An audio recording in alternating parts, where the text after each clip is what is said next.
আপনাদের সময়টা অনেক দামি। রাসূল বলছেন যৌবনকালে যার ইবাদত বেশি, যৌবনকালে যার ইবাদত বেশি, আল্লাহ পাক হাসরের মাঠে আপনার মাথার উপরে আরশে আজিমের ছায়া দিবেন।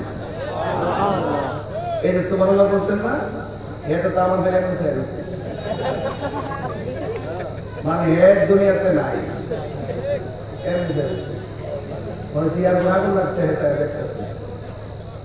আরে বেটা দুনিয়ার চুলার আগুন বাদ দাও, প্রেমের আগুন লাগে। চুলার আগুন প্রেমের আগুন এক জিনিস নেই। সুবহানাল্লাহ বলে কি লাভ না লস? একবার সুবহানাল্লাহ কইলে আসমান এবং জমিনের ফাঁকা জায়গাটা সওয়াবে পরিপূর্ণ হয়ে যায়। ওখানে তো মুখ খারাপ করে দিচ্ছে। আর জোরে কেন সুবহানাল্লাহ? অনাওয়াজ পাইছি এই জন্য দরুদের আওয়াজটাকে আসতে হবে না জোরে হবে?